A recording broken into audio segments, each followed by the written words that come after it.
ভারতীয় জেলেদের ইলিশ ধরার বিষয়ে ব্যবস্থা নেওয়া হয়েছে। মৎস্য উপদেষ্টা পার্শ্ববর্তী দেশ ভারত থেকে জেলেরা এসে বঙ্গোপসাগর যখন ফাঁকা থাকে তখন ইলিশ মাছ ধরে নিয়ে যান বলে জানিয়েছেন মৎস্য ও প্রাণী সম্পদ উপদেষ্টা ফরিদা আক্তার। তিনি বলেছেন, সাগরে বাংলাদেশের জলসীমায় ভারতীয় জেলেরা ইলিশ মাছ ধরতে আসেন।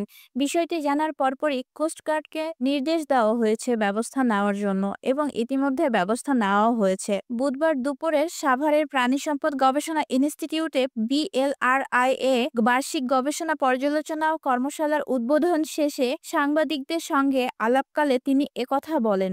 উপদেষ্টা বলেন, আমরা চাই দেশের মানুষ ইলিশ খাবে, সাগরে যেন কেউ চুরি করে মাছ ধরতে না পারে, সেজন্য সরকার ব্যবস্থা নিয়েছে। নিষেধাজ্ঞা চলাকালে দেশের বিভিন্ন স্থানে ইলিশ ধরা ও ইলিশের বাজার বসার খবরের সত্যতা স্বীকার করে উপদেষ্টা ফরিদা আক্তার বলেন, আমরা আপ্রাণ চেষ্টা করে যাচ্ছি।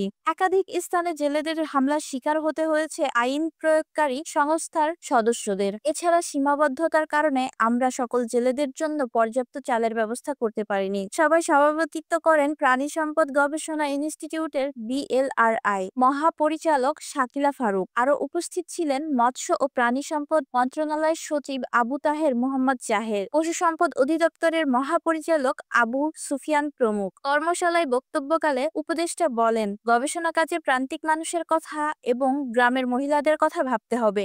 গ্রামীণ মুরগি উৎপাদন বাড়াতে হবে। তিনি আরও বলেন, গবাদি পশুর খাদ্যে যারা উপাদান হিসেবে ট্যানারি বর্জ্য ব্যবহার করেন তারা দেশের শত্রু। এসব উৎপাদনে অত্যাধিক মাত্রায় কেমিক্যাল পাওয়া গেছে, যা ক্যান্সার সহ বিভিন্ন রোগের ঝুঁকি বাড়ায়। মৎস্য ও প্রাণী সম্পদ মন্ত্রণালয়ের সচিব আবু তাহের মোহাম্মদ জাহের বলেন, গবেষণা কাজে বাজেট বাড়ানোর জন্য বরাবরই দাবি তোলা হচ্ছে। গবেষণায় সাধারণ মানুষের কি কি উপকারে আসে তা সবার আগে দেখতে হবে। সাধারণ মানুষের কাজ না হলে বাজেট কমাতেই হবে। তিনি আরও বলেন, ডিম, মুরগি, গরুর মাংসের দাম বেশি, সর্বদা একথা শুনতে হয়। তবে একথাও ভাবতে হবে যে আমাদের দেশে খাবারের দাম বেশি।